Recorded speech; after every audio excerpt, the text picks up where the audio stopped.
বলেছেন হাল আতা আলাল ইনসান হিনুম মিনাদ দাহর লাম ইয়াকুন শাইআম মাযকুরা। মানুষের উপরে এমন একটা সময় চলে গেছে যখন মানুষ আলোচ্য কোনো বিষয় ছিল না। মানে সময়ের এই ফ্রেমের মধ্যে আমরা সবচেয়ে শেষে এসে পড়েছি। এর আগে যত প্রাণ চলে গেছে বা মহাবিশ্বে আছে তারা আগে থেকেই জানে কিয়ামত বলে কিছু একটা আছে। কিয়ামতের অন্যতম আলামত হচ্ছে পুলিশ বাহিনীর সংখ্যা বেড়ে যাবে। রাসূল সাল্লাল্লাহু আলাইহি ওয়াসাল্লাম বলেছেন তারা সকাল করবে আল্লাহর গজবে, তাদের সন্ধ্যা হবে মানুষের অভিশাপে। সুবহানাল্লাহ, তারা সকাল করবে আল্লাহর গজবে, তাদের সন্ধ্যা হবে মানুষের অভিশাপে। তাদের সন্ধ্যা হবে মানুষের অভিশাপে। কেউ তাদেরকে ভালো বলে না। প্রশাসকের সংখ্যা বাড়তে থাকবে। এই হাদিসগুলো আপনাদেরকে কে বলবে? আল্লাহু আ'লাম। আপনাদেরকে হাদিসগুলো কে অনুবাদ করে শোনাবে? আল্লাহ রাসূল সাল্লাল্লাহু আলাইহি ওয়াসাল্লাম বলেছেন শেষ জামানায় এমন সব শাসক গোষ্ঠী আসবে, তোমরা কখনো তাদের পুলিশ বাহিনীতে যোগ দিও না, তোমরা কখনো তাদের সরকারি কর্মকর্তা হও না, তোমরা কখনো তাদের ট্যাক্স আদায়কারী হও না, তাদের প্রশাসক হও না। আল্লাহ রাসূল নিষেধ করেছেন। আপনি চাইলে এখন যেভাবে লাইফ লিড করছেন সেটাও করতে পারেন। এখন আমরা যেভাবে লাইফ লিড করছি, সকালে উঠে আমাদের চিন্তা থাকে দুপুরে কি খাবো, দুপুরে আমাদের চিন্তা হয় রাত্রে কি খাবো। আমাদের চিন্তা, যুবকদের চিন্তা হচ্ছে একটা সুন্দরী নারী অথবা একটা ভালো সরকারি চাকরি, অথবা আমাদের মধ্যে যারা মহিলা তাদের উদ্দেশ্য হচ্ছে ডিগনিটি অর্জন করা বেপর্দা হয়ে। তাদের ধারণা যত বেপর্দা হওয়া যাবে তত ডিগনিটি বা সম্মান বেড়ে যাবে, এটা ওদের ধারণা। কে জানি এদেরকে এটা শিখিয়ে দিয়েছে। যদি ডিগনিটি অর্জন করতে চান তাহলে নিজের আবরু খুলে ফেলুন। আপনি যদি জেনে যান যে আগামীকাল কিয়ামত হবে, তারপরেও আমার নাসিহা হচ্ছে আজকে সারাদিন আপনি পড়াশোনা করেন আর আল্লাহর কাছে তওবা ইস্তেগফার করেন। যদি কেউ আপনাকে বলে দেয় যে আগামীকাল কিয়ামত হবে, তাহলেও আপনার আজকের করণীয় হচ্ছে এই আদেশটা ফলো করা। আপনি সারাদিন পড়তে হবে। আমি যুবক, আমি তো বুঝি আপনার সাইকোলজি। আপনি ঠান্ডা মাথায় একটু দাঁড়ান, আপনি যে ছুটে চলছেন একটু দাঁড়ান, রিল্যাক্স হন। রিল্যাক্স হয়ে ঠান্ডা মাথায় সারা রাত একটু ভাবেন যে আল্লাহ রাব্বুল আলামিন আপনাকে যে সৃষ্টি করেছেন, যদি আপনাকে আল্লাহ সৃষ্টি না করতেন তাহলে কি হতো? কি হতো? কিছু হতো না। ধরেন আপনি দুনিয়াতে নাই, কি হবে? কিছু হবে না। কোনো কিছু থেমে থাকবে না, কিচ্ছু থেমে থাকবে না, সবকিছুই চলবে, পৃথিবীর রোটেশন বন্ধ হয়ে যাবে না।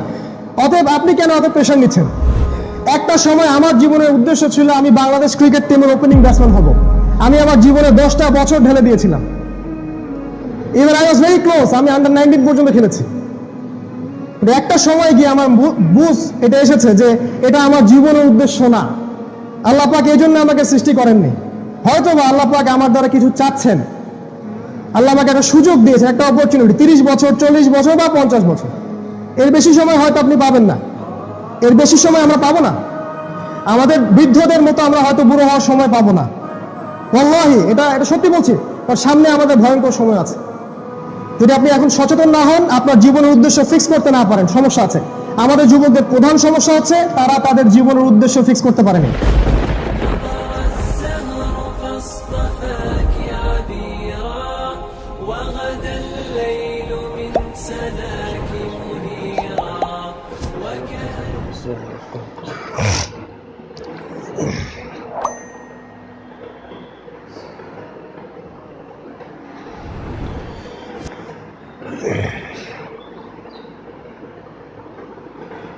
الحمد لله نحمده ونستعينه ونستغفره ونؤمن به ونتوكل عليه ونعوذ بالله من شرور أنفسنا ومن سيئات أعمالنا. من يهده الله فلا مضل له ومن يضلل فلا هادي له. ونشهد أن لا إله إلا الله وحده لا شريك له. ونشهد أن محمدًا عبده ورسوله. أما بعد فإن خير الحديث كتاب الله، وخير الهدي هدي محمد صلى الله عليه وسلم، وشر الأمور محدثتها، وكل محدثة بدعة، وكل بدعة ضلالة، وكل ضلالة في النار. فقد قال الله تعالى في الكلام المجيد والفرقان الحميد بعد أعوذ بالله من الشيطان الرجيم.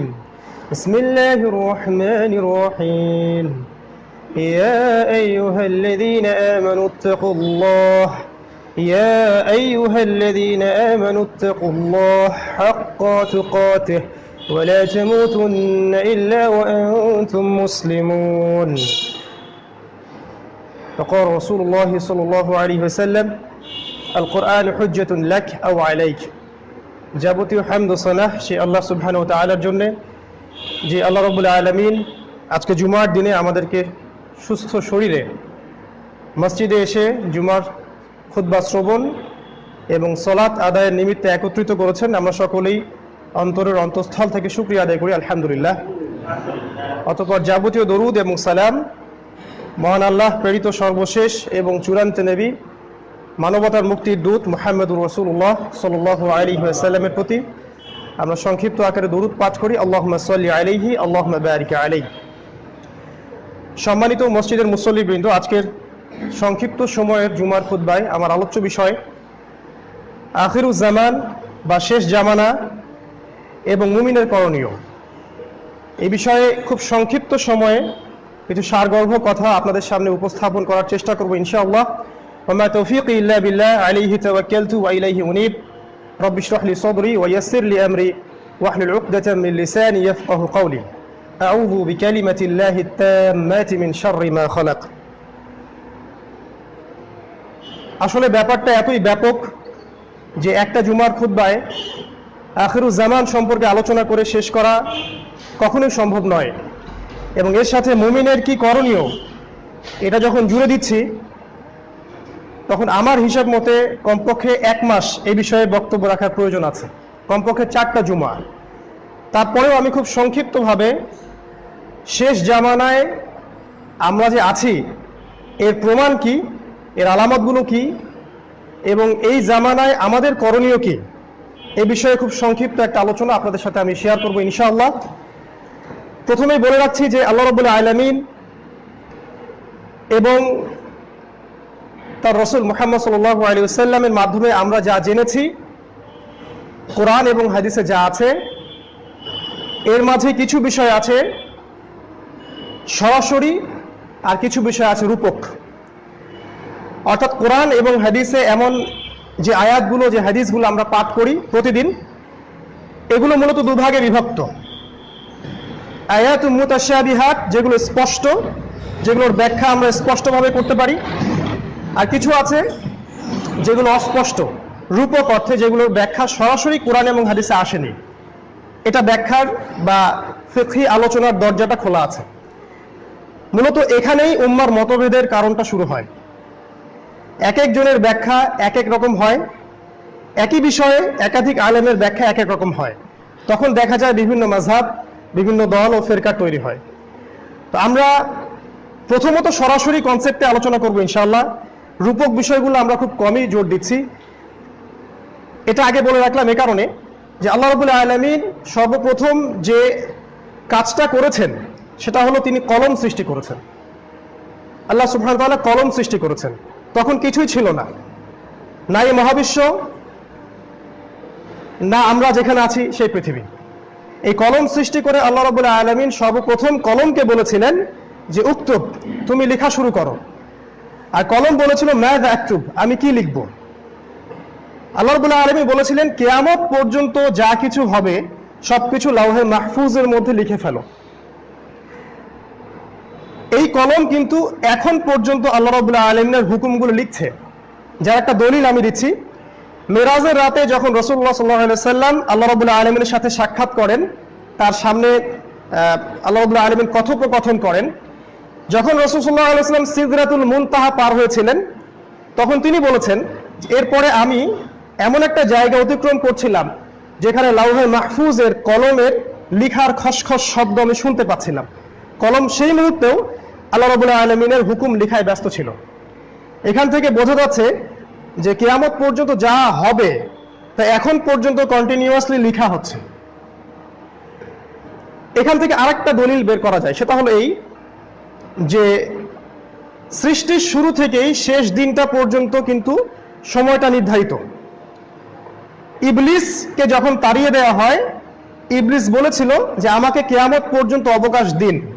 আপনারা একটু খেয়াল করলে বুঝতে পারবেন তখন কিন্তু আদম আলাইহিস সালাম পৃথিবীতে নাই, তারা কিন্তু জান্নাতে। কিন্তু ইবলিস বলছে যে আনজিরনি ইলা ইয়াউমি ইউবআসুন, হে আল্লাহ আমাকে সেই দিন পর্যন্ত অবকাশ দিন যেদিন সমস্ত কিছুকে আবার পুনরুত্থিত করা হবে। তার মানে রিজারেকশন বা পুনরুত্থানের ব্যাপারটা আগে থেকেই লেখা আছে, এবং সৃষ্টির শুরু থেকেই মালায়েকা, অন্যান্য যারা মাখলুক আছেন আসমান এবং জমিনের মাঝখানে, তারা সবাই এই ব্যাপারটা জানে যে কিয়ামত বলতে কিছু একটা হবে। এটা আমরাই সবচেয়ে শেষে জেনেছি, মানব জাতি সবচেয়ে শেষে জানতে পেরেছে কিয়ামত বলে কিছু একটা আছে। যেমনটা আল্লাহ রাব্বুল আলামিন সূরা দাহরের 1 নম্বর আয়াতে বলেছেন, হাল আতা আলাল ইনসান হিনুম মিনাদ দাহর লাম ইয়াকুন শাইআম মাযকুরা, মানুষের উপরে এমন একটা সময় চলে গেছে যখন মানুষ আলোচ্য কোনো বিষয় ছিল না। মানে সময়ের এই ফ্রেমের মধ্যে আমরা সবচেয়ে শেষে এসে পড়েছি। এর আগে যত প্রাণ চলে গেছে বা মহাবিশ্বে আছে তারা আগে থেকেই জানে কিয়ামত বলে কিছু একটা আছে, মানুষই সবচেয়ে শেষে এটা জানতে পেরেছে। এজন্যই কিয়ামতের আলামত, শেষ জামানা, এগুলো আমাদের জন্য খুবই গুরুত্বপূর্ণ একটা টপিক, যেই টপিকটা নিয়ে এখন বেশিরভাগ সময়ে মসজিদগুলোতে আলোচনা হয় না। আমরা যে বিষয়গুলো নিয়ে মসজিদে আলোচনায় ব্যস্ত থাকি এগুলোর সামনে এই টপিকটা অনেক বড়। উম্মার কল্যাণের স্বার্থে, বৃহত্তর স্বার্থে ক্ষুদ্রতর স্বার্থ বিসর্জন দেওয়াটাই বুদ্ধিমানের পরিচয়। এজন্য যে বিষয়গুলো নিয়ে আমরা মতবিরোধে লিপ্ত থাকি মসজিদে, এগুলো এখন গৌণতার পর্যায়ে রাখা উচিত। আখিরুজ জামান এবং এই জামানায় মুমিনদের যে কি করণীয়, এটা হচ্ছে সবচেয়ে ইম্পর্টেন্ট টপিক এই বর্তমান বিশ্বের প্রেক্ষাপটে। এখন আমি কিভাবে বোঝাবো আপনাকে যে আমরা এমন একটা সময় বসে আছি যে কোনো সময় কিয়ামতের বড় বড় আলামতগুলো শুরু হয়ে যেতে পারে। আমি কয়েকটা হাদিসের আলোকে আপনাকে কিছু আলামত বলছি। মূলত স্কলাররা, যত স্কলার আছেন মুসলিম বিশ্বের, তারা কিয়ামতের আলামতগুলোকে 3টা ভাগে ভাগ করেছেন। একটা হলো ছোট ছোট আলামত, একটা হলো মধ্যম আলামত, আর একটা হচ্ছে বড় আলামত। বেশিরভাগ স্কলার এই বিষয়ে একমত যে বড় আলামতগুলো এখনো স্পষ্টভাবে প্রকাশ হওয়া বাকি আছে। কিছু কিছু স্কলার বলেছেন রূপক অর্থে এগুলো প্রকাশ পেয়ে গেছে, আমি ওই তর্কে যাচ্ছি না। কিন্তু ছোট আলামত এবং মধ্যম আলামত যে প্রত্যেকটাই সমাজে দেখা যায়, এই বিষয়ে সব স্কলার একমত, সব উলামায়ে কেরাম এই বিষয়ে একমত। যেমন আপনি কখন ধরে নেবেন যে আপনার হাতে সময় একেবারেই নাই, যখন আপনি দেখবেন যে রাসূল সাল্লাল্লাহু আলাইহি ওয়াসাল্লাম নবী হিসেবে আগমন করেছেন। রাসূল সাল্লাল্লাহু আলাইহি ওয়াসাল্লাম বলেছেন, আমি যে নবী হিসেবে এসেছি এটাই কিয়ামতের প্রথম আলামত। দ্বিতীয়ত তিনি বলেছেন যে কিয়ামতের আরো বড় বড় যে আলামতগুলো আছে তার মধ্যে অন্যতম হচ্ছে আমার মৃত্যু, অর্থাৎ রাসূল সাল্লাল্লাহু আলাইহি ওয়াসাল্লাম যে মারা গেছেন এটা কিয়ামতের আরেকটা বড় আলামত। এই আলামতগুলো কিন্তু আজকে থেকে 1430 বা 40 বছর আগে বলা হয়েছে। আজকে আমরা প্রায় 1430-40 বছর পরে এগুলো নিয়ে কথা বলছি। তাহলে আপনার বিচক্ষণতা আপনাকে বুঝিয়ে দেবে যে এটা কত দেরিতে আমি বলছি এবং এটা আসলেই কতটা ক্লোজ। রাসূল সাল্লাল্লাহু আলাইহি ওয়াসাল্লাম বলেছেন, যখন সমাজের মধ্যে সুদের প্রকোপ, ব্যাপক প্রকোপ হবে, তখন তুমি কিয়ামতের জন্য অপেক্ষা করো। সরকারি ব্যাংক, ইসলামিক ব্যাংক, যে কোনো কনসেপ্টেই যান, সামন আর পিছন 2 দরজা দিয়ে সুদ খাওয়া হয়। সত্য কথাটা কাউকে না কাউকে বলতে হবে, এজন্য বলছি, না হলে ইলমের প্রতি আল্লাহ আমাকে যে জ্ঞানটা দিয়েছেন এর উপরে আমি জাস্টিস করলাম না। মত প্রকাশের স্বাধীনতা সবার আছে, এটাই হচ্ছে ডেমোক্রেসি। অতএব সত্য কথাটা কাউকে না কাউকে বলতে হবে। যখন সমাজে সুদের ব্যাপক প্রকোপ আপনি দেখবেন, আপনি অপেক্ষা করতে থাকেন কিয়ামতের জন্য। প্রতিটা ঘর, প্রতিটা শহর, প্রতিটা গ্রাম, প্রতিটা জেলা, এমন কোন মুসলিম ব্যক্তি আমরা প্রত্যক্ষ পরোক্ষভাবে সুদ খাই না এমন খুঁজে পাওয়া যাবে না। আমি নিজেও সুদ খাই, আপনি নিজেও সুদ খান, অথবা দেন, অথবা সুদের সাথে সম্পৃক্ত সুদ লিখছেন, অথবা সাক্ষী থাকছেন। 4টার যে কোনো একটাতে আপনি জড়িত আছেন। আর রাসূল সাল্লাল্লাহু আলাইহি ওয়াসাল্লাম তার পবিত্র মুখ দিয়ে বলেছেন, এই 4 শ্রেণীর মানুষের উপরে লানাত, অভিশাপ। 4 শ্রেণীর মানুষের উপরে লানাত, অভিশাপ। আমি মুহাম্মদ সাল্লাল্লাহু আলাইহি ওয়াসাল্লাম 4 শ্রেণীর মানুষকে অভিশাপ দিয়ে গেলাম, অভিশাপ দিয়ে গেলাম। এক শ্রেণী হচ্ছে যে সরাসরি সুদ খায়, দ্বিতীয় শ্রেণী হচ্ছে যে সুদ গ্রহণ করে, খায় না কিন্তু দেয়, তৃতীয় শ্রেণী হচ্ছে যারা সুদের জন্য সাক্ষী থাকে, চতুর্থ শ্রেণী হচ্ছে যারা সুদের এই ডাটাগুলো লিখে রাখে।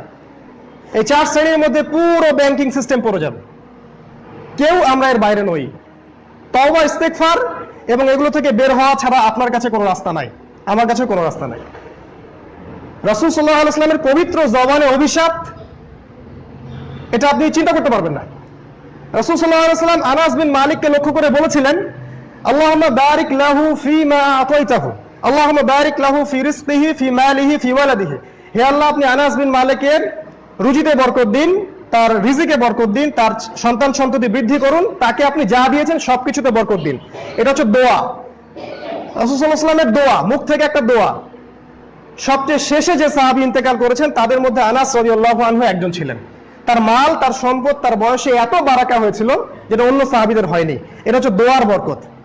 তাহলে নিঃসন্দেহে আপনাকে অভিশাপের বরকত বোঝাতে হবে না। অভিশাপ কি জিনিস, তার বারাকা কি হবে, এটা আপনি বুঝে নিন। রাসূল সাল্লাল্লাহু আলাইহি ওয়াসাল্লাম বলেছেন, আপনারা কিয়ামতের জন্য ওয়েট করুন, যখন দেখবেন সমাজে মদ পান ব্যাপক হচ্ছে এবং মুসলিমরা মদ পান করবে, কিন্তু মদের নাম অন্য দিবে, মদকে মদ বলবে না, অন্য কিছু বলবে। যখন আপনি দেখবেন সমাজের মধ্যে নারীদের বেহায়াপনা বেড়ে গেছে, তখন অপেক্ষা করতে থাকুন কিয়ামতের জন্য। আমরা যেখানে দাঁড়িয়ে খুতবা দিচ্ছি, এই এলাকা যে কোনো সময় আল্লাহর গজবে ডুবে যেতে পারে। যে কোনো সময় আল্লাহ রাব্বুল আলামিনের গজবে, ভূমিকম্পে এই মাটিগুলো ডেবে যেতে পারে। এখানে গলিতে গলিতে, রাস্তায় রাস্তায় জিনা হয়, ওয়াল্লাহি এখানে জিনা হয়। আল্লাহর কসম করে বলছি, এখানে রাস্তায় ঘাটে অলিতে গলিতে জিনা হয়। আল্লাহ রাসূল সাল্লাল্লাহু আলাইহি ওয়াসাল্লাম বলেছেন, ততক্ষণ কিয়ামত হবে না যতক্ষণ পর্যন্ত রাস্তার মোড়ে মোড়ে ছেলেমেয়েরা জিনা করবে না। তিনি ভাষা ব্যবহার করেছেন, গাধার মতো সঙ্গমে লিপ্ত হবে না। আপনি কি মনে করছেন যে রাস্তার মাঝখানে তারা নগ্ন হয়ে জিনা করবে? এটা বোঝানো হয়নি, এখন যা হচ্ছে তাই বোঝানো হয়েছে। আপনারা এতটা অশিক্ষিত নন যে আপনাদেরকে ভেঙে বোঝাতে হবে। আপনারা সবই জানেন, যে কোনো সময় এখানে আল্লাহর গজব আসতে পারে, যে কোনো সময়। কিছু কিছু স্কলার বলেছেন যে আমাদেরকে প্রত্যন্ত অঞ্চলে জমি কেনা দরকার এবং সপরিবারে সেখানে হিজরত করা দরকার, কারণ যে কোনো সময় এই মুসলিম কান্ট্রিতে যে অবস্থাগুলো হচ্ছে, আল্লাহর গজব এগুলো ধসে যেতে পারে। যদি বাঁচতে চান তাহলে দিন নিয়ে পলায়ন করতে হবে। একটা হাদিসে রাসূল সাল্লাল্লাহু আলাইহি ওয়াসাল্লাম বলেছেন, শেষ জামানায় মুমিনের সম্পদ হবে, সবচেয়ে সেরা সম্পদ হবে কিছু বকরি, কিছু উট, কিছু গবাদি পশু, যেগুলো নিয়ে সে সমাজ থেকে পালিয়ে চলে যাবে, দিন নিয়ে কোনো প্রত্যন্ত অঞ্চলে গিয়ে বাঁচবে, তারপরেও ফিতনা থেকে বেঁচে থাকবে। আপনি তখন ধরে নেবেন যখন আপনার হাতে সময় একেবারেই নেই, যখন আপনি দেখবেন যে আমানতদার ব্যক্তিকে খেয়ানতকারী বলা হচ্ছে আর খেয়ানতকারী ব্যক্তিদেরকে সম্মান দেয়া হচ্ছে। আপনি তখন ধরে নেবেন যখন কিয়ামত খুব কাছে, যখন দেখবেন সমাজের সবচেয়ে অশিক্ষিত, সবচেয়ে নিম্ন শ্রেণীর মানুষেরা সমাজকে নেতৃত্ব দিচ্ছে। সবচেয়ে অশিক্ষিত, সবচেয়ে নিম্ন শ্রেণীর মানুষরা সমাজকে নেতৃত্ব দিচ্ছে, রাষ্ট্রকে নেতৃত্ব দিচ্ছে। এই অশিক্ষিত দুনিয়াবী শিক্ষিত বোঝানো হয়নি, এখানে দিন, কোরআন, আল্লাহ, রাসূল এই শিক্ষাকে বোঝানো হয়েছে। যখন আপনি এই সিচুয়েশন দেখবেন, অপেক্ষা করতে থাকুন কিয়ামতের জন্য। যখন আপনি দেখবেন মসজিদগুলো চাকচিক্যময় হচ্ছে কিন্তু মসজিদ থেকে দিন উঠে যাচ্ছে, মসজিদগুলো চাকচিক্যময় হবে, এত চাকচিক্যময় হবে যে মসজিদ দেখলে মনে হবে আলিশান অট্টালিকা, কিন্তু সেখান থেকে হেদায়েতের আলো উঠে যাবে। যখন আপনি দেখবেন মসজিদের মধ্যে মানুষ গোল হয়ে জটলা পেকে বসে আছে এবং দুনিয়াবি আলাপ আলোচনায় ব্যস্ত আছে, তখন ধরে নেবেন যে কিয়ামত কাছে। যখন আল্লাহ রাসূল সাল্লাল্লাহু আলাইহি ওয়াসাল্লাম এমন ভাষা বলেছেন যে মানুষ আযান দিয়ে জামাতে সালাত আদায় করবে, কিন্তু তাদের মধ্যে একজন মুমিন ব্যক্তিও খুঁজে পাওয়া যাবে না। রাসূল সাল্লাল্লাহু আলাইহি ওয়াসাল্লাম বলেছেন, কিয়ামতের পূর্বে মানুষ সকালবেলা মুমিন থাকবে, বিকেল বেলা কাফের হয়ে যাবে, বিকেল বেলা মুমিন থাকবে, সকালে কাফের হয়ে যাবে। ইয়াবিউ রাজুলু দীনাহু লিগারজিদ দুনিয়া, মানুষ দুনিয়ার জন্য দিনকে বিক্রি করে দিবে। রাসূল সাল্লাল্লাহু আলাইহি ওয়াসাল্লাম বলেছেন, কিয়ামত ধরে নিবে তখন খুব কাছে যখন দেখবে আলেমের সংখ্যা কমে যাচ্ছে, বক্তার সংখ্যা বেড়ে যাচ্ছে, শায়ের, বক্তা এদের সংখ্যা বেড়ে যাবে, আলেম স্কলার যারা সত্যিকারের আলেম তাদের সংখ্যা কমে যাবে। তখন মানুষ অজ্ঞদেরকে নেতা হিসেবে গ্রহণ করবে, তাদের কাছে ফতোয়া চাবে, তারা নিজেরাও পথভ্রষ্ট হবে, সমাজকেও পথভ্রষ্ট করবে। আপনি তখন ধরে নেবেন যখন যে কিয়ামত খুব কাছে, যখন দেখবেন সময় সংক্ষিপ্ত হয়ে আসছে, টাইম ক্লোজ হয়ে আসবে, অর্থাৎ একটা বছর চলে যাবে একটা মাসের মতো, একটা মাস চলে যাবে একটা সপ্তাহের মতো, একটা সপ্তাহ চলে যাবে একটা দিনের মতো, আর একটা ঘন্টা চলে যাবে আগুন জ্বালালে নিভাতে যতক্ষণ লাগে, একটা বারুদ জ্বালালে নিভাতে যতক্ষণ লাগে এতটুকু সময় একটা দিন চলে যাবে। আশা করি এটা আপনাদেরকে বুঝাতে হবে না। আজকে আপনি শুক্রবারে বসে আছেন, আপনার কাছে মনে হবে আগামীকালকে আরেকটা শুক্রবার আসছে। আমরা রমাজানের জন্য অপেক্ষা করেছি, রমাজান মনে হচ্ছে এক মাসের মধ্যে আবার এক বছর ঘুরে চলে আসলো। এর সাথে আরেকটা বিষয় খুব সম্পর্কিত আছে, সেটা হচ্ছে ভূমিকম্প। সেটা হচ্ছে ভূমিকম্প। রাসূল সাল্লাল্লাহু আলাইহি ওয়াসাল্লাম বলেছেন কিয়ামতের আগে আগে ঘন ঘন ভূমিকম্প হবে, স্পেশালি পৃথিবীর পূর্ব দিক, পশ্চিম দিক এবং মদিনা মুনাওয়ারা, এখানে ভূমিকম্প হবে। পৃথিবীর পূর্ব দিক বলতে আমাদের সাইডটাকে বোঝানো হয়, আর পশ্চিম দিক বলতে ওই ইউরোপের সাইডটাকে বোঝানো হয়। এই দুইটা জায়গায় অচিরেই ভূমিকম্প হবে। এত বড় ভূমিকম্প হবে যেখানে অনেক মানুষ মহামারীর মতো মারা যাবে। এটা অবশ্যই হবে সামনে। আর এই ভূমিকম্পের সাথে সময় সংক্ষিপ্ত হওয়াটা জড়িত। প্রত্যেক ভূমিকম্পের সাথে পৃথিবীর রোটেশনটা বেড়ে যায়। আমরা যেভাবে ঘুরছি আমাদের সৌরজগতে, আমাদের কক্ষপথে, যতবার ভূমিকম্প হবে কক্ষপথে পৃথিবীর ঘূর্ণনের গতিটা বৃদ্ধি পায়। আমি সায়েন্সের স্টুডেন্ট হয়ে আমি এটা জানি যে পৃথিবীর রোটেশনটা বেড়ে যায়, আর পৃথিবী যত দ্রুত রোটেট করবে সময় তত দ্রুত চলে যাবে। অর্থাৎ এখন যদি আল্লাহ রাব্বুল আলামিন পৃথিবীর রোটেশনটাকে কমায় দেন, অর্থাৎ পৃথিবী যদি আস্তে আস্তে করে ঘোরে, তাহলে সময় বেড়ে যাবে, আমরা সহজে বৃদ্ধ হব না। আর যদি আল্লাহ রাব্বুল আলামিন পৃথিবীর রোটেশনটাকে বাড়িয়ে দেন, তাহলে খুব তাড়াতাড়ি দিন রাত চলে যাবে, আপনি খুব তাড়াতাড়ি বৃদ্ধ হয়ে যাবেন। এটাই রাসূল সাল্লাল্লাহু আলাইহি ওয়াসাল্লাম বলেছেন যে ভূমিকম্প বেড়ে যাবে, সময় সংক্ষিপ্ত হয়ে যাবে। রাসূল সাল্লাল্লাহু আলাইহি ওয়াসাল্লাম বলেছেন যে এই উম্মতের ব্যক্তিরা নাচ, গান, নর্তকী, মদ নিয়ে রাত যাপন করবে। আল্লাহ রাব্বুল আলামিন এদেরকে শুয়োর এবং বানরে পরিণত করবেন। আল্লাহ রাব্বুল আলামিন এদেরকে শুয়োর এবং বানরে পরিণত করবেন। আমি নিজে থেকে কিছুই বলছি না, হাদিসে যে ভাষা এসেছে আমি সেটাই বলছি। রাসূল সাল্লাল্লাহু আলাইহি ওয়াসাল্লাম বলেছেন কিয়ামতের আগে ফিতনা, হারাজ বেড়ে যাবে। মানুষ কথায় কথায় যুদ্ধে লিপ্ত হবে, মানুষ কথার চেয়ে অস্ত্রকে বেশি ব্যবহার করবে। ৭১ এটা হচ্ছে একটা যুদ্ধ, মালহামা এটা হচ্ছে একটা যুদ্ধ, অরাজকতা, হারাজ। সিরিয়া হারাজের উদাহরণ, ইয়েমেন এখন হারাজের উদাহরণ, আফগানিস্তান হারাজের উদাহরণ। পৃথিবীর যে কোনো জায়গায় আপনি যান সব হারাজ, রক্তপাত। আর এটাই ফেরেশতারা বলেছিলেন আল্লাহ রাব্বুল আলামিনকে, আপনি কি আদম সন্তানকে সৃষ্টি করবেন যে পৃথিবীতে গিয়ে রক্তপাত ঘটাবে? পৃথিবীতে এটাই করা হচ্ছে, পৃথিবীতে এখন একটাই কাজ করা হচ্ছে, রক্তপাত। এটা কিয়ামতের আলামত। আল্লাহ রাসূল সাল্লাল্লাহু আলাইহি ওয়াসাল্লাম বলেছেন হারাজ বেড়ে যাবে। মানুষ মানুষকে হত্যা করবে এমন ভাবে যে যে হত্যা করছে সে জানবে না আমি কেন তাকে হত্যা করছি, আর যে নিহত হবে সেও জানবে না কেন সে আমাকে মারলো। সুবহানাল্লাহ। কিয়ামতের অন্যতম আলামত হচ্ছে পুলিশ বাহিনীর সংখ্যা বেড়ে যাবে। রাসূল সাল্লাল্লাহু আলাইহি ওয়াসাল্লাম বলেছেন তারা সকাল করবে আল্লাহর গজবে, তাদের সন্ধ্যা হবে মানুষের অভিশাপে। সুবহানাল্লাহ। তারা সকাল করবে আল্লাহর গজবে, তাদের সন্ধ্যা হবে মানুষের অভিশাপে, তাদের সন্ধ্যা হবে মানুষের অভিশাপে। কেউ তাদেরকে ভালো বলে না। প্রশাসকের সংখ্যা বাড়তে থাকবে। এই হাদিসগুলো আপনাদেরকে কে বলবে? আল্লাহু আ'লাম। আপনাদেরকে হাদিসগুলো কে অনুবাদ করে শোনাবে? আল্লাহ রাসূল সাল্লাল্লাহু আলাইহি ওয়াসাল্লাম বলেছেন শেষ জামানায় এমন সব শাসক গোষ্ঠী আসবে, তোমরা কখনো তাদের পুলিশ বাহিনীতে যোগ দিও না, তোমরা কখনো তাদের সরকারি কর্মকর্তা হয়েও না, তোমরা কখনো তাদের ট্যাক্স আদায়কারী হয়েও না, তাদের প্রশাসক হয়েও না।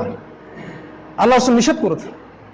রাসূল সাল্লাল্লাহু আলাইহি ওয়াসাল্লাম বলেছেন কিয়ামতের আগে ব্যভিচার বৃদ্ধি পাবে, প্রত্যেক ঘরে ঘরে জেনা ঢুকে যাবে। রূপক ভাবে হোক আর সরাসরি হোক, প্রত্যেক ঘরে ঘরে জেনা, ব্যভিচার ঢুকে যাবে। পরকীয়া প্রেম বেড়ে যাবে। মাকে তার সন্তান হত্যা করবে, বাবাকে তার সন্তান জবাই করবে। ধর্ষণ বেড়ে যাবে, নারীদের শ্লীলতাহানি করা হবে প্রত্যেক মোড়ে মোড়ে, ঘরে ঘরে। প্রত্যেক শিক্ষা প্রতিষ্ঠান এবং যেখান থেকে মানুষ জ্ঞান শেখার দাবি করে সেখানে জাহেলিয়াত নেমে আসবে। এগুলো রাসূল সাল্লাল্লাহু আলাইহি ওয়াসাল্লামের কথা। রাসূল সাল্লাল্লাহু আলাইহি ওয়াসাল্লাম আরো বলেছেন কিয়ামতের আগে মহামারী দেখা দিবে, ধ্বংসাত্মক সব বিপর্যয় নেমে আসবে। অর্থাৎ এমন সব রোগ ব্যাধির উদ্ভব হবে যেগুলো আজ থেকে 50 বছর আগে, 100 বছর আগে কেউ কল্পনাও করেনি কখনো। এবং এইসব মহামারীতে লক্ষ লক্ষ কোটি কোটি মানুষ মারা যাবে। এইগুলো সব আলামত আমরা দেখতে পাচ্ছি। আমি যদি আলামত বলি আজকে খুতবা শেষ হয়ে যাবে। আমার আরেকটা টপিক আছে যে আলামত যদি বুঝতে পারি তাহলে আমার করণীয় কি। আমি আপনাদের সময় বেশি নষ্ট করব না, কারণ জুমার দিন মূলত ব্রিফ কোনো আলোচনার সময় না। আপনারা যদি মক্কা মদিনা এখনো যান সেখানে দেখবেন জুমার খুতবা হচ্ছে 20 থেকে 25 মিনিট। এখানে একটা হাদিস মনে পড়ে গেল যে একজন সাহাবী বলেছিলেন যখন তোমরা দেখবে জুমার খুতবা অনেক লম্বা হচ্ছে, যখন তোমরা দেখবে জুমার খুতবা অনেক লম্বা হচ্ছে, তখন ধরে নিবে ওই যুগটা হচ্ছে অজ্ঞতার যুগ। ওই যুগটা হচ্ছে অজ্ঞতার যুগ, অর্থাৎ ওই যুগের বক্তারাও অজ্ঞ, ওই যুগের মানুষেরাও অজ্ঞ। একটা অজ্ঞ মানুষকে বোঝাতে অনেক কথা বলতে হয়, আর একটা বিজ্ঞ মানুষকে ইশারা দিলেই তিনি বুঝতে পারেন। আর যখন তোমরা দেখবে যে জুমার খুতবা হচ্ছে শর্ট এবং নামাজটা হচ্ছে লম্বা, তখন ধরে নিবে যে এই যুগটা হচ্ছে বিজ্ঞ মানুষদের যুগ, কারণ বিজ্ঞ লোকদেরকে বেশি কথা বলতে হয় না, অল্প ইশারা দিলেই তারা বুঝতে পারে। কিয়ামতের আলামত সম্পর্কে যে বইগুলো আছে আপনারা কালেক্ট করুন, পড়াশোনা করুন। সবচেয়ে বড় বড় কয়েকটা আলামত বলে শেষ করছে। আমাদের সামনে যে আলামতটা অপেক্ষা করছে একদম ঘরের কাছে, সেটা হচ্ছে আল মালহামা, মানে মহা বিশ্বযুদ্ধ। এই মালহামার সামনে প্রথম বিশ্বযুদ্ধ, দ্বিতীয় বিশ্বযুদ্ধ কিছুই না। আমরা যদি হিস্ট্রি জানি আমরা দেখবো প্রথম বিশ্বযুদ্ধে কোটি কোটি মানুষ মারা গেছে, সেকেন্ড ওয়ার্ল্ড ওয়ারে প্রায় 7 থেকে 8 কোটি মানুষ মারা গেছে। পরিসংখ্যান আরো বেশি, মানুষ এগুলো বলে। শুধুমাত্র হিরোশিমা নাগাসাকিতেই কোটি কোটি মানুষ মারা গেছে। এগুলোর সামনে মালহামা কিছুই না, চীনা বাদামের মতো মনে হবে। যে মালহামাটা সামনে আসছে, যে মহা বিশ্বযুদ্ধ সামনে আসছে, তার সামনে এই প্রথম বিশ্বযুদ্ধ আর দ্বিতীয় বিশ্বযুদ্ধ কিচ্ছু না। আপনি বিশ্বাস করেন কিছুই না। উদাহরণ দিচ্ছি, রাসূল সাল্লাল্লাহু আলাইহি ওয়াসাল্লাম বলেছেন যে শীঘ্রই ফোরাত নদী, ইউফ্রেটাস যেটার নাম দিয়েছে ফোরাত, ফোরাতের নাম চেঞ্জ করে নাম দিয়েছে ইউফ্রেটাস। এখানে একটা কথা না বললে জাস্টিস হবে না। সেটা হলো যে নামগুলো কোরআন এবং সুন্নাহয় এসেছে সেই নামগুলোকে চেঞ্জ করাটা ঠিক হয়নি, এটাও হারাম। নাম ছিল ইউফ্রেটাস, নাম ছিল ফোরাত, এটাকে চেঞ্জ করে দিয়েছে ইউফ্রেটাস। নাম ছিল কনস্টান্টিনোপল, চেঞ্জ করে দিয়েছে ইস্তাম্বুল। নাম ছিল জাজিরাতুল আরব, চেঞ্জ করে নাম দিয়েছে সৌদি আরব। সৌদি আরব নাম কোথা থেকে আসলো? এটা কি কোনো রাজবংশের দেশ? সৌদি আরবিয়া এটা কোনো নাম নয়, নাম ছিল জাজিরাতুল আরবিয়া। এর দুটো অংশ ছিল, একটা ছিল হিজাজ, একটা ছিল নাজদ। একটা ছিল হিজাজ, একটা ছিল নাজদ। নাজদ আর হিজাজ এখন উঠে গেছে, এখন আপনারা রিয়াদ বলেন। কিন্তু জানেন এগুলো কেন লুকানো হয়েছে? কারণ এগুলো সম্পর্কে রাসূল সাল্লাল্লাহু আলাইহি ওয়াসাল্লামের ভবিষ্যৎবাণী ছিল। আমি কয়েকটা বলছি। রাসূল সাল্লাল্লাহু আলাইহি ওয়াসাল্লাম বলেছেন কিয়ামতের পূর্বে মুমিনদের একটা দল কনস্টান্টিনোপল বিজয় করবে। কনস্টান্টিনোপল নামটা যেন আমরা ভুলে যাই, এই জন্য নাম দিয়েছে ইস্তাম্বুল, এটা তুর্কিরা দিয়েছে। রাসূল সাল্লাল্লাহু আলাইহি ওয়াসাল্লাম একবার দোয়া করছিলেন, ইয়া আল্লাহ শামের জন্য বরকত দিন, ইয়েমেনের জন্য বরকত দিন। তখন নাজদের মানুষরা বলেছিলেন, ইয়া রাসূলুল্লাহ আমাদের নাজদের জন্য দোয়া করুন। নাজদ মানে হচ্ছে আপনার এই যে রিয়াদ কন্টিনেন্টটা, সৌদি আরবের দক্ষিণ সাইডটা।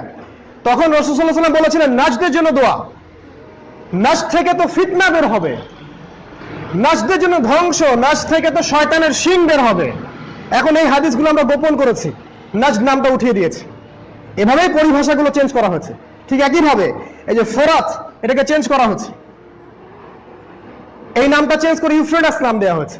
রাসূল সাল্লাল্লাহু আলাইহি ওয়াসাল্লাম বলেছেন ফোরাত শীঘ্রই তার ভূগর্ভস্থ সোনার খনি বের করে দিবে। এটা রূপক অর্থেও হতে পারে।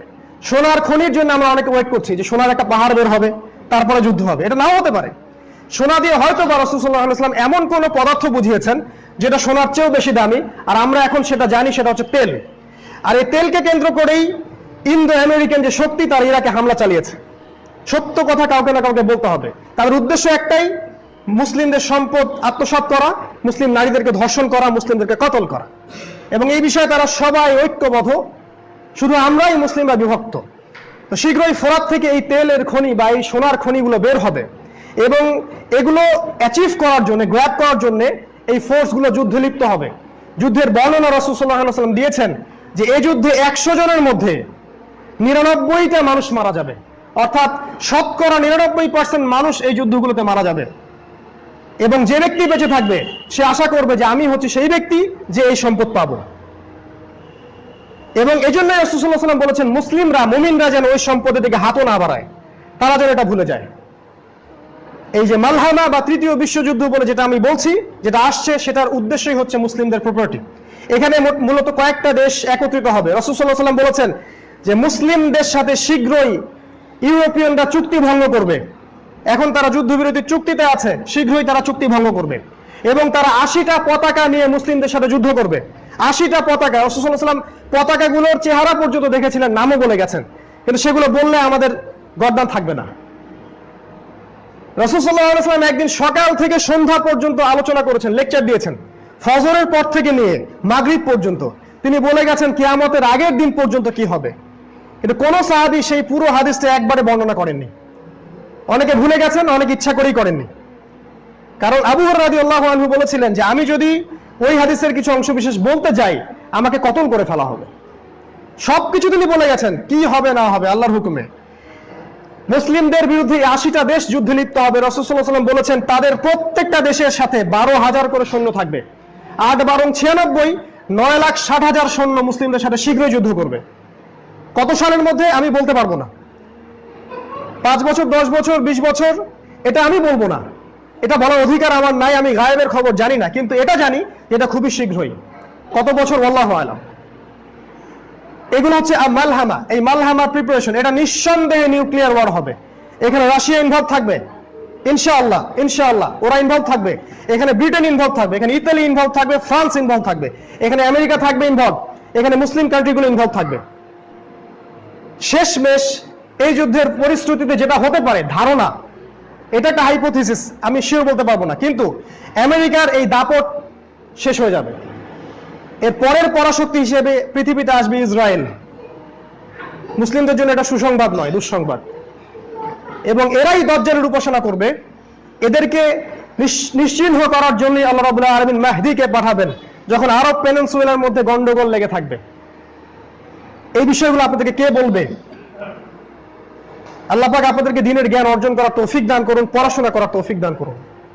আমি যেটা বলতে যাচ্ছি সেটা হলো যে মালহামা বা কিয়ামতের সামনে যে তৃতীয় মহাবিশ্বযুদ্ধ, এটা খুব সামনে, খুবই নিকটবর্তী। এখন এই সব আলামত বললে আজকে জুমার খুতবা শেষ।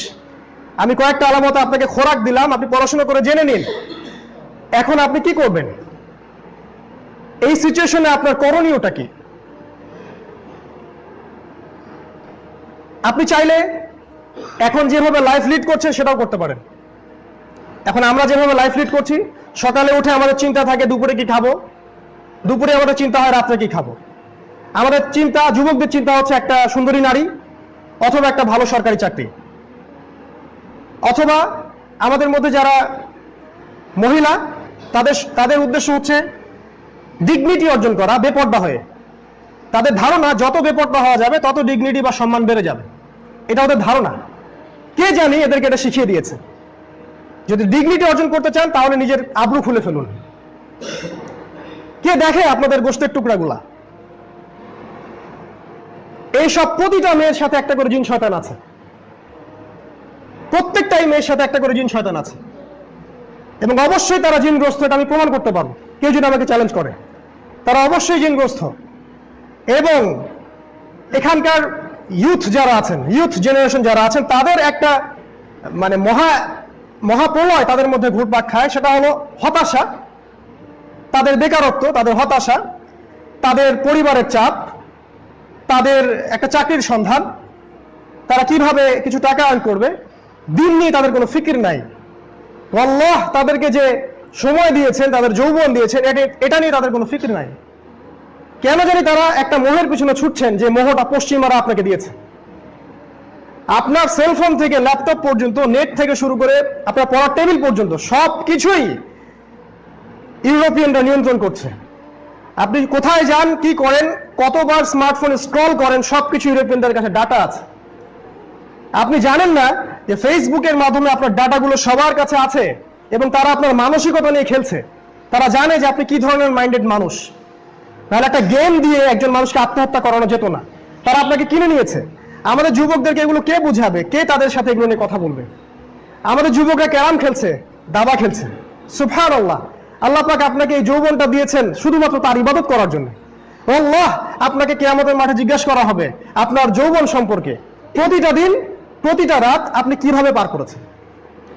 আপনার কাছ থেকে উম্মাহ জিহাদ আশা করে, আপনার কাছ থেকে উম্মাহ আশা করে আপনি উম্মার জন্য কিছু করবেন, আপনি কিছু মানুষকে দিন শিখাবেন, আপনি দিন রাত আল্লাহর পথে ব্যয় করবেন, এটা উম্মাহ আপনার কাছে আশা করে।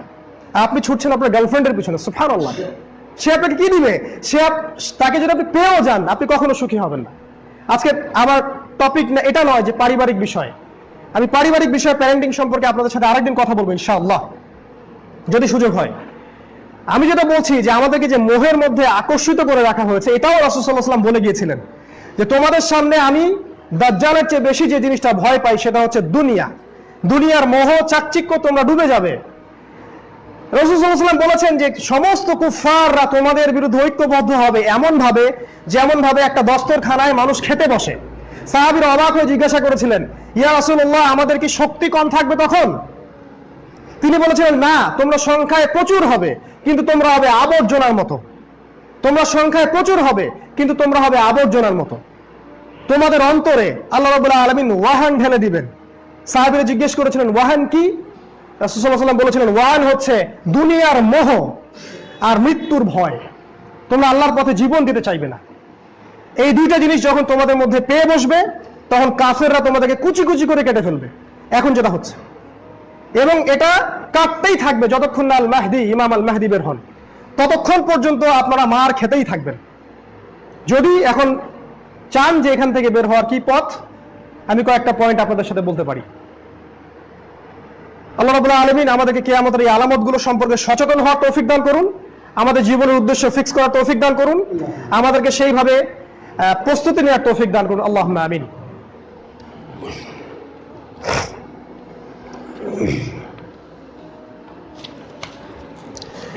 আলহামদুলিল্লাহি ওয়াহদা ওয়াসসালাতু ওয়াসসালামু আলা মান লা নাবিয়্যা বা'দা, আম্মা বা'দ। আউযু বিল্লাহি মিনাশ শাইতানির রাজীম। বিসমিল্লাহির রহমানির রহিম। আখির জামানে একজন মুমিনের করণীয় কি, এই বিষয়ে সংক্ষিপ্ত কিছু কথা বলছি। আমাকে 10 মিনিট সময় দিন। আমি সেই পয়েন্টটা থেকে শুরু করব যে পয়েন্টটা থেকে রাসূল সাল্লাল্লাহু আলাইহি ওয়াসাল্লাম শুরু করেছিলেন। আপনারা আমার কথা তখনই গ্রহণ করবেন যখন আপনাদের কাছে গবেষণা করে মনে হবে যে আমার কথাটা ঠিক। তার আগ পর্যন্ত মনে করার, আমার কথা ফলো করার কোনো দরকার নাই। আমি চাচ্ছি না যে আপনারা আমার কথা বা যে কোনো খতিবের কথা, যে কোনো স্কলারের কথা বিনা গবেষণায় বিশ্বাস করেন, এটা আমি মোটেই চাচ্ছি না। বরং আমার উদ্দেশ্য আপনাদেরকে পড়াশোনা ইনভলভ করা। আপনারা দিনের একটা সময় পড়াশোনার জন্য ফিক্স করবেন এবং দিন নিয়ে গবেষণা করবেন। যখন গবেষণা করে মনে হবে যে ঠিক আছে, কথাগুলো ঠিক, তখন আপনি প্রস্তুতি নেওয়া শুরু করেন। আমাদের কাছে মনে হচ্ছে এখনই সময়, দ্যাটস ওয়াই আমরা শুরু করেছি। আপনাকে আমি ওই পয়েন্টটা দিয়ে শুরু করব যেটা দিয়ে রাসূল সাল্লাল্লাহু আলাইহি ওয়াসাল্লামকে আল্লাহ শুরু করিয়েছেন। একটা সময় 1450 বছর আগে সমাজের যে অবস্থা ছিল, এখন সমাজের অবস্থা হুবাহু একই রকম, হুবাহু একই রকম। ওই সমাজে জেনা ছিল, এই সমাজে আছে। আইয়ামে জাহিলিয়াতে সুদ ছিল, এই সমাজে আছে। ওই সমাজে শিরক ছিল, এই সমাজে আছে। ওই সমাজে দ্বন্দ্ব এবং গোত্রীয় যুদ্ধ ছিল, এই সমাজে আছে।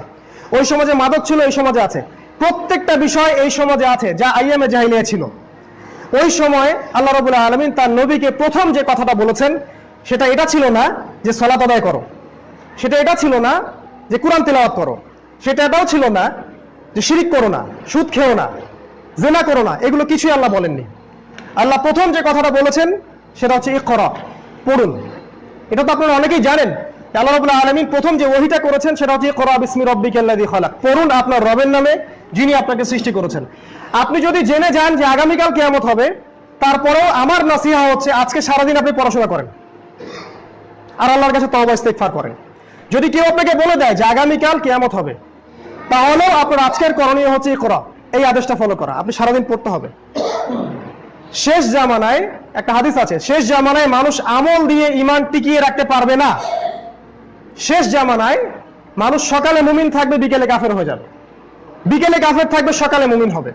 মানুষ দিনকে দুনিয়ার বিনিময়ে বিক্রি করে দিবে। এবং এই জামানায় মানুষ আমল করে করে করে ঈমান তাজা রাখতে পারবে না, শুধুমাত্র জ্ঞান চর্চা ব্যতীত।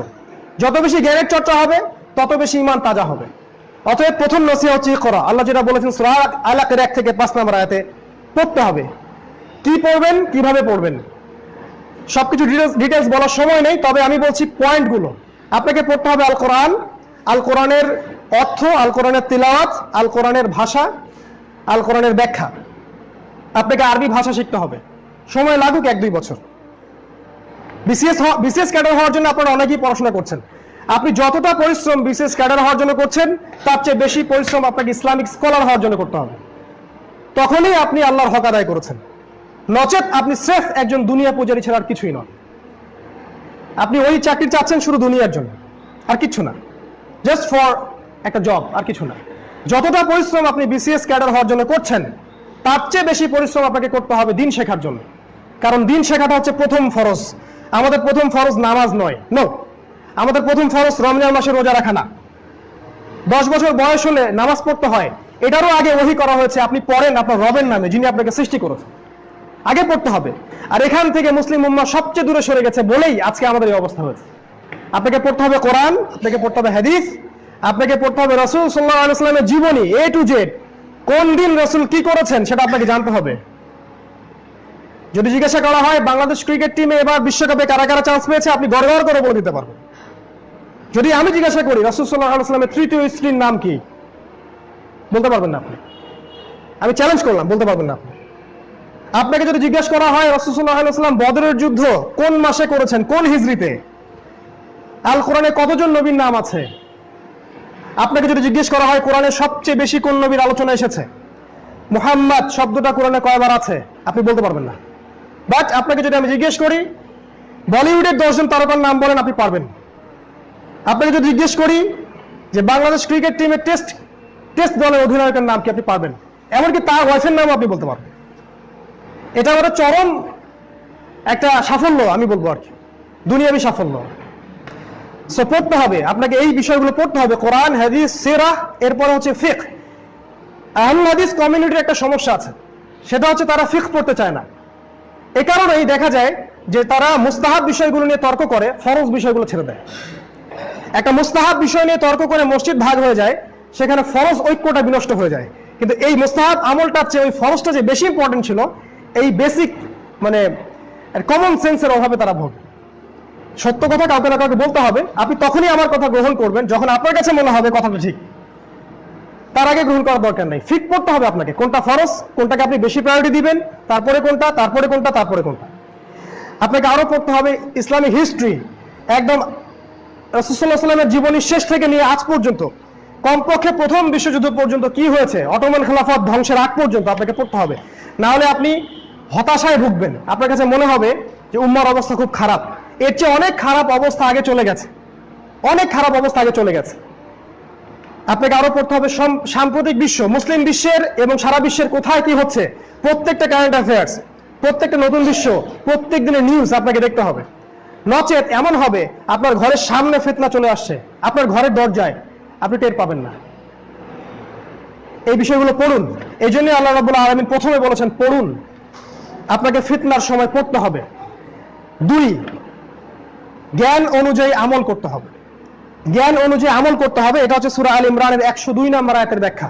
আল্লাহ বলেছেন ইয়া আইয়ুহাল্লাযীনা আমানু, হে মুমিনগণ, ইত্তাকুল্লাহ, আল্লাহকে ভয় করো, হাক্কা তুকাতিহ, ভয় করার মতো ভয় করো, ওয়ালা তামুতুন্না ইল্লা ওয়া আনতুম মুসলিমুন, পরিপূর্ণ মুসলিম না হয়ে মৃত্যুবরণ করো না। জানা অনুযায়ী আমল অবশ্যই করতে হবে। আল্লাহ পাক আমাদেরকে জানা অনুযায়ী আমল করার তৌফিক দান করুন, আল্লাহুম্মা আমিন। তৃতীয় বিষয়, সেটা হলো আপনাকে পরিবারের ব্যাপারে ফোকাস করতে হবে। আপনার পরিবার, আপনার ফ্যামিলি, আপনার ফ্যামিলির প্রত্যেকটা মেম্বার, আপনার মা, আপনার বোন, আপনার স্ত্রী, আপনার সন্তান, আপনি নিজে ব্যক্তিগতভাবে আগে যখন আপনি আত্মসমর্পণ করবেন, ইসলামে পরিপূর্ণ ঢুকে যাবেন, তারপর আপনার কাজ হচ্ছে ফ্যামিলিকে কন্ট্রোল করা। আপনার ফ্যামিলির মেম্বারদেরকে অনেক আগেই মানুষ ছিনিয়ে নিয়ে গেছে আদর্শ দিয়ে, আপনি টের পান নাই। আমার ওয়াইফের মাঝখানে, আমার ওয়াইফের মাথায় হয়তোবা ভারতীয় সংস্কৃতির আগ্রাসন ঢুকে গেছে, আপনি জানেনই না। একটা সিরিয়াল দেখার জন্য আপনাকে ভাত না দিতে সে রাজি আছে, অথচ ওইটা আপনার জন্য ফরজ ছিল তার জন্য। আজকে আমাদের মা বোনদেরকে, আমাদের যুব সমাজকে এবং আমাদের ব্রেন ওয়াশ করে দেওয়া হয়েছে পশ্চিমা সংস্কৃতি দিয়ে, ভারতীয় আগ্রাসন দিয়ে এবং দেশীয় এইসব প্রগতির নামে সংস্কৃতি দিয়ে। আপনার ছেলেকে তার অনেক আগেই জেনাকার বানিয়ে ফেলেছে, আপনি টের পান নাই। আমরা হালাল ভেবে এমন অনেক রুজির পিছনে ঘুরছি যেগুলো হারাম, স্পষ্ট, আমি টের পাচ্ছি না।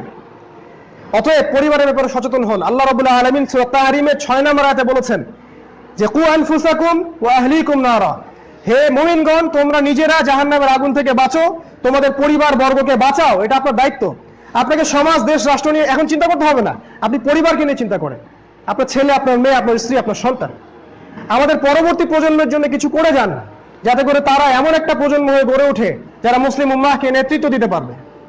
আমরা যা করেছি সেটা ভুলে যান, তওবা করুন, ইস্তেগফার করুন, কিন্তু ওদের জন্য এমন কিছু করা আমাদের উচিত যেটা আমরা পাইনি।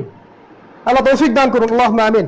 পরিবার গঠনের জন্য সবচেয়ে ভালো ওয়ে হচ্ছে পরিবারে পড়াশোনার চর্চা করা, সেখানে তালিমের ব্যবস্থা করা, পরিবার বর্গকে অলওয়েজ দিনই ব্যাপারে ইনভলভ রাখা, কমিউনিটি গড়ে তোলা। এক কথায় একটা কমিউনিটি গড়ে তোলা। একা একা ঈমান নিয়ে টিকে থাকা যাবে না, সম্ভব না। একা একা ঈমান নিয়ে বেঁচে থাকা সম্ভব নয়। আত্মকেন্দ্রিকতা ইসলাম শিখায় না। আল্লাহ আমাদেরকে হেফাজত করুন। 4, হালাল রুজির পিছনে ছুটুন। আমি বলবো আপনি যদি সবচেয়ে বড় একটা জব পান, এমন একটা জব যেখানে আপনার salary 2 lakh 3 lakh per month, কিন্তু সেটা হারাম, আর আপনার কাছে একটা অপশন থাকে যে অপশনের মধ্যে আপনি দিনে হয়তো 200 টাকা আর্ন করবেন, মাসে আপনি আপনার চলার জন্য 5,000 বা 6,000 টাকা আর্ন করবেন, আমি বলবো আপনি 5,000 টাকা গ্রহণ করুন। আপনি প্ল্যান বিতে চলে যান, প্ল্যান এ ছেড়ে দেন। প্রত্যেক সেই মানুষ যারা কায়িক পরিশ্রম করে হালালভাবে উপার্জন করে খাচ্ছে, হোক সে মুদি দোকানদার, হোক সে অটো চালক, রিক্সা চালক, হোয়াটএভার, তারা আমার কাছে, ইসলামের কাছে, আল্লাহ এবং তার রাসূলের কাছে অনেক বেশি সম্মানিত সেই সব ব্যক্তির চেয়ে যারা সুদের সাথে জড়িত, যারা ঘুষের সাথে জড়িত, যারা হারাম ব্যবসার সাথে জড়িত। ওয়াল্লাহ, আল্লাহর কসম করে বলছি, আপনি যতই বড় চাকরি করেন, যত বড় ব্যবসায়ী করেন, যদি আপনার রুজির মধ্যে হারাম থাকে, আপনার ইবাদত আল্লাহর কাছে কবুল কখনো হবে না। ওয়াল্লাহি, আল্লাহর কসম করে বলছি। আল্লাহ রাব্বুল আলামিন বলেছেন, ইন্নাল্লাহা তাইয়্যিব লা ইকবালু ইল্লা তাইয়্যিব। আল্লাহ রাব্বুল আলামিন পবিত্র, তিনি পবিত্র জিনিস ছাড়া কিছুই কবুল করেন না। ওয়াজারু মা বাকিয়া মিনার রিবা, সুদের সবকিছু ছেড়ে দাও যদি তোমরা আল্লাহ তার রাসূলের প্রতি বিশ্বাস করেই থাকো, না হলে আল্লাহ এবং তার রাসূলের সাথে যুদ্ধের ঘোষণা শুনে রাখো। আল্লাহ বলেছেন সূরা বাকারা খুলে দেখুন, 276 নম্বর আয়াত, 277, 278 নম্বর আয়াত।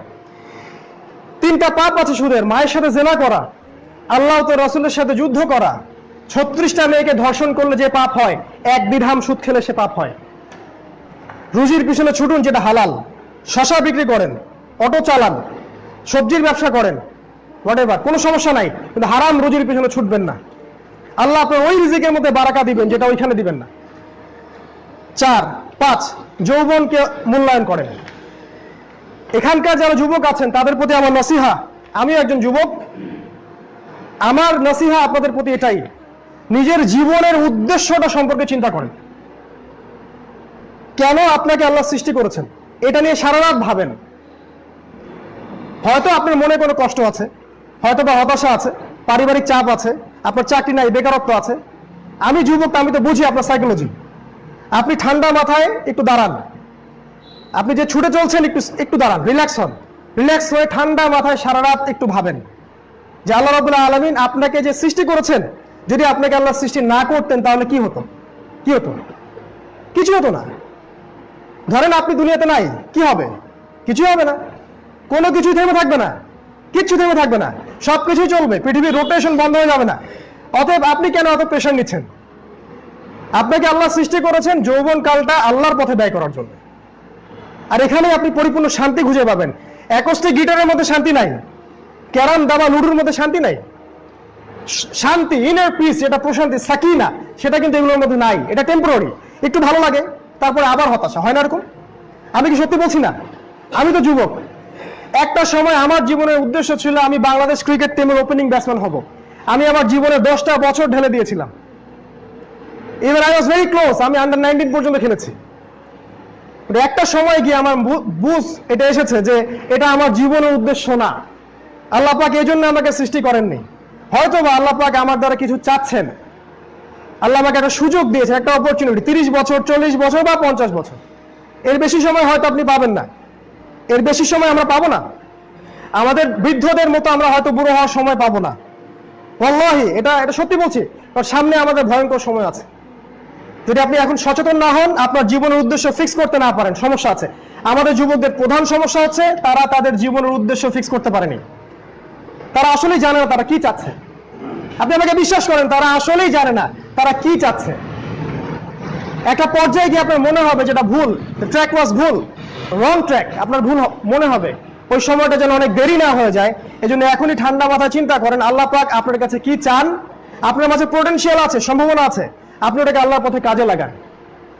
আমাদের পরিবারের পিতা মাতাদেরও কিছু সমস্যা আছে, একটু না বললেই না। তারা এতটাই বেশি তাদেরকে ইকোনমিক্যালি ফোর্স করে যে তারা বিপথে যেতে বাধ্য হয়। আপনি আপনার সন্তানের পোটেনশিয়ালটা দেখেন, তার মধ্যে কোন প্রতিভা আছে সেটার দিকে আপনি তাকে ফোকাস করতে দেন। আপনি চাপ দিন না তোমাকে ডাক্তার হতেই হবে, তোমাকে ইঞ্জিনিয়ার হতেই হবে, নো। আপনি দেখেন তার মধ্যে কি প্রতিভা আছে, আপনি ওই দিকে তাকে ছেড়ে দেন। আল্লাহ আমাদের যুবক ভাইদেরকে হেদায়েত করুন, আল্লাহুম্মা আমিন। 6, দাওয়া। ইসলামের দাওয়া আপনাকে ঘরে ঘরে পৌঁছানোর চেষ্টা করতে হবে। আমি জানলাম জামানা শেষ, অনেক ক্লোজ, আমি যদি উম্মাহকে সতর্ক না করি তাহলে আমি দায়বদ্ধ থাকবো। অতএব আমরা যারা এগুলো নিয়ে পড়াশোনা করছি, আমাদের উচিত দিন রাত ওয়াকফ করে দেয় আল্লাহর পথে, যাতে মানুষ সতর্ক হতে পারে, উম্মার কোনো খেদমত হয়। 7, ঐক্যের প্ল্যাটফর্ম তৈরি করা। মুসলিম উম্মার মধ্যে একটা ঐক্যের অভাব আছে। আমাদেরকে দলাদলি রেশারেশি ভুলে মুসলিম একটা উম্মাহ, মুসলিম ভিলেজ তৈরি করতে হবে, যেখানে সব মুসলিমের মধ্যে কোনো সাম্প্রদায়িক পরিচয় থাকবে না। সে হোক শাহরাফি, হোক আহলে হাদিস, হোক শাফিঈ, মালিকি, হাম্বলি, হোয়াটএভার, কোনো সমস্যা নাই। আমরা দিন শেষে মুসলিম, আমরা দিন শেষে একজন মুসলিম, এটাই আমাদের সবচেয়ে বড় সাম্প্রদায়িক পরিচয়। এই প্ল্যাটফর্ম তৈরি করতে না পারলে আমাদের এক ভাই রক্ত ঝরবে, আমরা হাসবো, যেটা হচ্ছে এখন। এক ভাইকে আঘাত করলে আমরা হাসি, আমরা মনে করি সে তো ইন্ডিয়ান মুসলিম, সমস্যা কি, সে তো পাকিস্তানের মুসলিম, ওদের সাথে আমাদের যুদ্ধ হয়েছে, ওদের জন্য দোয়া করাও তো হারাম আমাদের কাছে। একজন ইয়েমেনে মার খাচ্ছে, আমার কোনো মাথা ব্যথা নাই। সিরিয়া মুসলিমদেরকে কচুকাটা করা হচ্ছে, আমাদের কোনো মাথা ব্যথা নাই, কারণ সে তো সিরিয়ান মুসলিম, সে তো ইয়েমেনের মুসলিম, সে তো পাকিস্তানি, সে তো আফগানি, আমি বাংলাদেশি। এই জাহেলিয়াত, এই অজ্ঞতা আমাদের সমাজে প্রচলিত হয়ে গেছে, জাতীয়তাবাদের জাহেলিয়াত। এই দলাদলি ফেরকাবাজি ত্যাগ করেন, উম্মাহকে একটা জায়গায় নিয়ে আসার চেষ্টা করেন। উম্মার বৃহত্তর স্বার্থে ক্ষুদ্রতর স্বার্থ বিসর্জন দেওয়া লাগতে পারে। আমার পাশের লোকটা আমার সাথে পায়ে পা লাগায় নাই, জোর করে ঠেলা দিয়ে লাগানোর কোনো দরকার নাই। তার যদি একটা ফিকহি বুঝ থাকে, সে সেটা করুক। আমি এইভাবে তাকে শোধরাতে পারবো না, তাকে নিয়ে আমাকে ঠান্ডা মাথায় বসতে হবে। যদি আপনি মনে করেন আপনারটা সঠিক, আপনি আলোচনায় বসেন, ঝগড়া করবেন না। এখন তো সহি একটা আন্দোলন চলছে, সহি গিবত, সহি তহমত, সহি বলে আমরা সব করছি, সব সহি মিথ্যা, সহি মসজিদ ভাগ, সহি গিবত, সবই সহি এখন হালাল করে নিয়েছে আমরা। এগুলো ত্যাগ করতে হবে, মাথাটাকে প্রশস্ত করতে হবে, উম্মার ঐক্যের চেষ্টা করতে হবে। সে যে দেশেই থাক, যে মাযহাব বিলং করুক, সে আমার ভাই, এই কনসেপ্টটা তৈরি করতে হবে। 8 নাম্বার হচ্ছে শারীরিক, মানসিক আর অর্থনৈতিক শক্তি অর্জনের চেষ্টা করা। যুবকদেরকে বলছি, ফিজিক্যালি স্ট্রং হওয়ার চেষ্টা করেন, মেন্টালি স্ট্রং হওয়ার চেষ্টা করেন, শক্ত মুমিন হওয়ার চেষ্টা করেন। নরম হতাশায় ডুবে যাবেন না, এরকম মানুষ তো আবর্জনার মতো। আপনারা অ্যাডলফ হিটলারের যদি জীবনীটা পড়েন, দেখবেন একসময় জার্মানিতে সে একটা কাজ করেছিল, দেশের সব যারা শারীরিকভাবে উইক, দুর্বল, বিকলাঙ্গ মানুষ, এদেরকে সে হত্যা করেছিল। তার কনসেপ্ট ছিল যে এরা দেশের কোনো উপকার করতে পারে না, এদেরকে হত্যা করে ফেলা যায়। এটা হারাম না জায়েজ, সে অন্যায় করেছে। কিন্তু সত্যি কথা বলতে কি জানেন, একটা মানসিকভাবে দুর্বল, শারীরিকভাবে দুর্বল যুব সমাজ দিয়ে কোনো উন্নতি সাধন হয় না আসলেই। আজকে যুবক, আমরা যারা যুবক, আমরা অনেক দুর্বল, আমাদের পিতামাতারা অনেক স্ট্রং এখনো, আমাদের ফুডের সমস্যা আছে, আমাদের জীবনযাত্রার প্রণালীতে সমস্যা আছে, আমরা যেভাবে লাইফ লিড করি এগুলো আমাদেরকে অকাল মৃত্যুর দিকে নিয়ে যাচ্ছে। অতএব আপনি জিম করেন, আপনি কায়িক পরিশ্রম করেন, খেলাধুলা করেন, এগুলোতে চলে আসেন, আপনি সময়কে মূল্যায়ন করেন। শারীরিক, মানসিক, অর্থনৈতিক শক্তি অর্জন করেন। লাস্ট আরেকটা বিষয় বলে শেষ করছি, সেটা হচ্ছে যে এই পৃথিবীটা চূড়ান্ত সাফল্য আর ব্যর্থতার জায়গা নয়। আল্লাহর দ্বীনকে প্রতিষ্ঠার জন্য জান, মাল, অর্থ, সম্পদ সবকিছু দিয়ে আপনাকে প্রচেষ্টা চালাতে হবে।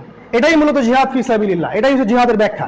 এই 10টা পয়েন্ট যদি আপনারা আখিরুজ জামান, শেষ জামানায় নিজেকে বাঁচাতে চান, তাহলে আপনাকে আজ থেকে এই পদ্ধতি অবলম্বন করা উচিত বলে আমার ভিশন, আমার মতামত। আপনি তখনই গ্রহণ করিয়েন যখন আপনার কাছে মনে হবে এটা ঠিক আছে। যদি আপনার কাছে মনে হয় এটা ঠিক নাই, গ্রহণ করার দরকার নাই। আমাদের সামনে সময় খুব সংক্ষিপ্ত, আমাদের প্রিপারেশন নেওয়ার এটাই শেষ সময়। অথবা আপনি যেভাবে জীবনযাপন করছেন সেটাও আপনি করতে পারেন, দুনিয়াকে উপভোগ করতে পারেন। আপনার জন্য পরকালে আল্লাহ রাব্বুল আলামিন কি করবেন সেটা আল্লাহ জানেন। আল্লাহ রাব্বুল আলামিন আমাদের সকলকে এই বিষয়গুলো বুঝে প্রস্তুতি নেওয়ার তৌফিক দান করুন, আল্লাহুম্মা আমিন। খুতবার 10 মিনিট সময় এক্সট্রা নেওয়ার জন্য আমি আন্তরিকভাবে দুঃখিত, তবে আমার কাছে মনে হয়েছে যে এই বিষয়গুলো একটা জুমার খুতবায় আনা সম্ভব হয় না। আমি পয়েন্টগুলোকে আনার চেষ্টা করেছি আপনাদেরকে চিন্তার খোরাক দেওয়ার জন্য। যদি কেউ বিরক্ত হয়ে থাকেন আমাকে মাফ করবেন। আল্লাহ রাব্বুল আলামিন আপনাদের সকলকে দ্বীন ইসলামের আলোয় আলোকিত করুন, আল্লাহুম্মা আমিন। আপনাদেরকে আল্লাহ রাব্বুল আলামিন দুনিয়া আখিরাতে বারাকা দান করুন, আল্লাহুম্মা আমিন। আপনাদের অসুস্থতা আল্লাহ দূর করে দিন, আপনাদেরকে হালাল রিজিকের ব্যবস্থা করুন, আল্লাহ পাক আপনাদেরকে দ্বীনের জ্ঞান অর্জন করার তৌফিক দান করুন। আল্লাহ রাব্বুল আলামিন আপনাদের ইহকাল এবং পরকাল উভয় জগতে আল্লাহ পাক আপনাদেরকে সুখী করুন। যুবক ভাইদেরকে আল্লাহ রাব্বুল আলামিন ইসলামের দিকে নিয়ে আসুন, তাদের দ্বারা ইসলামের খিদমত কবুল করুন। আল্লাহুম্মা আমিন। আকুলু কওলি হাযা আস্তাগফিরুল্লাহ লি ওয়া লাকুম ওয়া লিসাইরিল মুসলিমিন। বারাকাল্লাহু লানা ওয়া লাকুম বিল আয়াতিল হাকীম। ইন্নাহু তাআলা জাওয়াদুন কারীমুন বাররুর রাউফুর রহিম। কুমু লিস-সালাহ ইয়ারহামুকুমুল্লাহ। সালাতের জন্য দাঁড়িয়ে যান, আল্লাহ আপনাদেরকে রহম করুন। بين الرجاء والخوف قلبي طائر ومن اليقين النور بيض جوانحي فوق السحاب يطير حرا مدركا